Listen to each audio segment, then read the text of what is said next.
भारत के एक गांव में एक साधु रहा करते थे। वह जब भी नाचते थे तब हमेशा बारिश होती थी।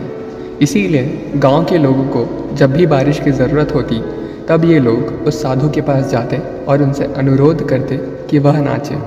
और जब वह नाचने लगते तो बारिश ज़रूर होती थी। कुछ दिनों बाद 4 लड़के शहर से गांव घूमने आए। जब उन्हें यह बात पता चली कि किसी साधु के नाचने से बारिश होती है तो उन्हें यकीन नहीं हुआ। शहरी पढ़ाई लिखाई के घमंड में उन्होंने गांव वालों को चुनौती दे दी कि अगर हम भी नाचेंगे तो बारिश होगी, अगर हमारे नाचने से बारिश नहीं हुई तो साधु के नाचने से भी बारिश नहीं होगी।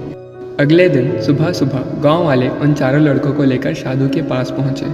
गांव वालों ने साधु को सारी बात बताई। फिर उन लड़कों ने नाचना शुरू किया। पहले लड़के ने नाचना शुरू किया। आधा घंटा बीत गया। फिर पहला लड़का थक कर बैठ गया, पर बादल नहीं दिखे। कुछ देर बाद दूसरे लड़के ने नाचना शुरू किया और 1 घंटा बीतते बीतते वह भी थक कर बैठ गया। बाकी दोनों लड़कों ने भी ऐसा ही किया, पर बारिश नहीं हुई। अब साधु की बारी थी। उसने नाचना शुरू किया। 1 घंटा बीत गया, पर बारिश नहीं हुई।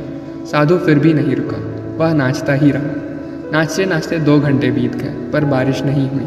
4 घंटे बीत गए, पर बारिश नहीं हुई। लेकिन साधु तो रुकने का नाम ही नहीं ले रहा था। धीरे धीरे शाम ढलने लगी कि तभी बादलों की गड़गड़ाहट सुनाई दी और थोड़ी देर बाद जोरों की बारिश होने लगी। यह देखकर चारों लड़के दंग रह गए और तुरंत साधु से क्षमा मांगी। फिर चारों लड़कों ने साधु से पूछा, बाबा, भला ऐसा क्यों कि हमारे नाचने से बारिश नहीं हुई और आपके नाचने से बारिश हो गई?